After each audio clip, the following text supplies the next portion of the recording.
Dans l'exercice, il nous a été demandé de démontrer la formule de Pointe-Buisman. Alors, pour faire cette démonstration, nous allons d'abord établir la formule de Pointe que par la suite, nous allons modifier en y ajoutant les hypothèses de Buisman. Pour établir la formule de Pointe, nous allons faire les hypothèses suivantes. Et le problème est bidimensionnel, c'est-à-dire que la semelle est de longueur infinie, le sol est supposé sans poids propre, le sol est idéalement incompressible et l'enfoncement de la semelle est dû au refoulement latéral. Seules les déformations plastiques sont considérées. Toutefois, on les suppose petites pour ne pas modifier la configuration géométrique de l'ensemble. Les caractéristiques de résistance au cisaillement d'une surface de glissement dépendent uniquement des contraintes normales qui sont appliquées. On néglige les accroissements de résistance dus à l'augmentation de compacité du sol provoquée par la mise en charge du massif. Phi' est constante. La surface de contact entre la semelle et le sol est infiniment lisse, c'est-à-dire qu'elle est une facette principale. Le sol situé à côté et au-dessus de la fondation ne possède pas de caractéristiques de cisaillement. Seule la contrainte verticale, Q, est prise en compte. L'équilibre de rupture est atteint par un mécanisme de rupture composé de deux triangles, 1 et d'une spirale logarithmique 2. Ce schéma va nous aider pour faire la démonstration et nous allons considérer une spirale logarithmique. Considérons la spirale logarithmique suivante. Alors, le rayon vecteur L est défini par sa coordonnée angulaire xi par rapport à un rayon de référence R0. Le rayon vecteur R a pour grandeur R0 exponentielle de xi tangente phi'. Phi' étant l'angle que fait le rayon vecteur avec une normale quelconque à la courbe BE. La normale en tout point forme un angle phi', comme je viens de le dire, avec le rayon vecteur passant par ce point. Alors, la contrainte agissant sur une facette tangente à la spirale logarithmique sera dirigée selon un rayon vecteur et passera de ce fait par le pôle, c'est-à-dire par le point. Alors, cette particularité va nous être très utile par la suite lorsque l'on va établir l'équilibre des moments. Alors, nous allons à présent passer à l'équilibre des moments autour du pôle, c'est-à-dire autour du point. La particularité mentionnée dans le slide précédent va nous permettre de négliger les mouvements induits par les contraintes agissant le long de la courbe BE. Comme je l'avais mentionné, toute contrainte agissant le long de cette courbe passera par le pôle automatiquement. Il ne va pas y avoir de moment. La contribution de celle-ci est donc nulle. Donc, le moment que ces forces-là vont créer, le moment que c'est nul. Il nous reste à présent à considérer les contraintes normales agissant le long des faces OB et OE que l'on va désigner respectivement par OB et OE. Cette partie-là, on va se limiter à la résultante des contraintes normales agissant sur les faces OB et OE. Les résultantes sont notées OB-RB et OE-RE. Puisque OB et OE, les contraintes, sont constantes sur les faces OB et OE, le résultat s'applique donc au centre des segments OB et OE. Alors, le bras de levier est donc la moitié des segments OB, c'est-à-dire RB sur 2 et RE sur 2. Pour établir l'équilibre des mouvements, on aura donc c'est la force par le bras de levier, la force étant OB-RB, bras de levier RB sur 2. On va donc avoir OB-RB carré sur 2 qui est égal à OE-RE carré sur 2. Quand on avait considéré la spirale logarithmique, on avait défini le rayon vecteur. Combien pour grandeur R0 exponentielle de xi tangente phi', on va remplacer ces rayons vecteurs là dans leurs valeurs respectives.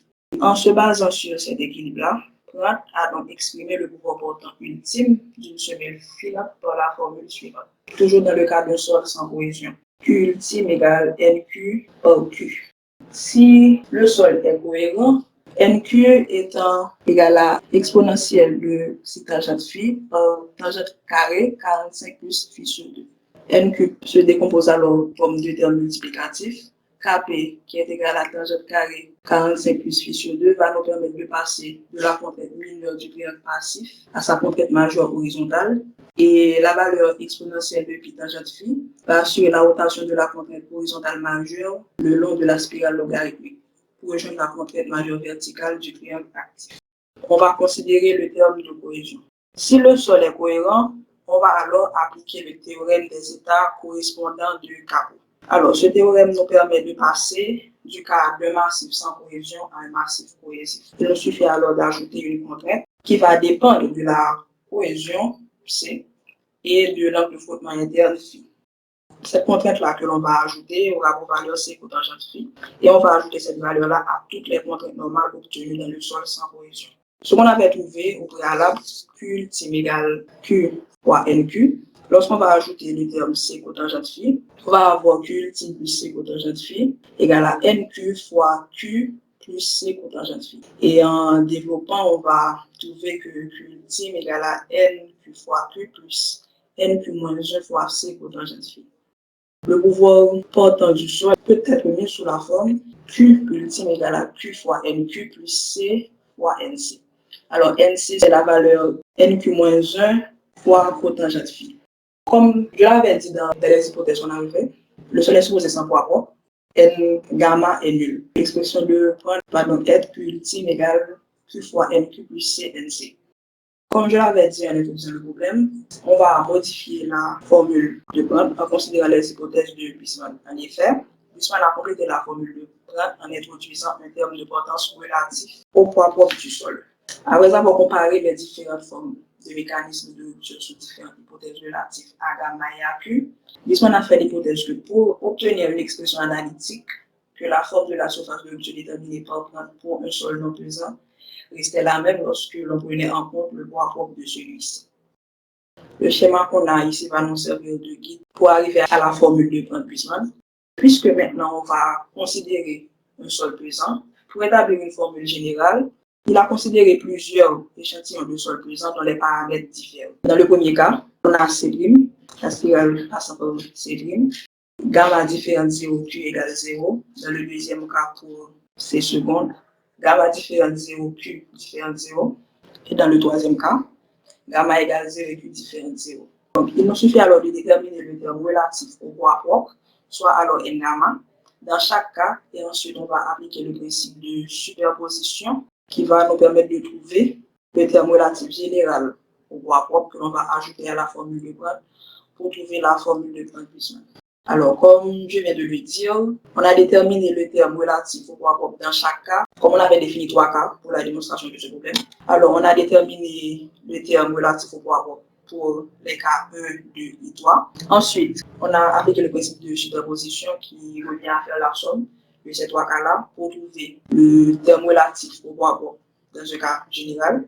Et le terme relatif qu'on a trouvé, N gamma, qui est égal à 1 quart fois toute cette valeur-là, on va l'ajouter à la formule de Brandt qu'on avait démontré. Et en ajoutant cette valeur-là, on va prendre en compte le sol pesant. Et ainsi, on va trouver la formule de Brandt-Buissmann. Merci. Merci au groupe 2 pour cette présentation. Le schéma de rupture de Brandt-Buissmann est formé de 5 zones distinctes. Est-ce qu'on peut me citer ces 5 zones distinctes? Un triangle 1, 2 spirales logarithmiques et 2 triangles 3.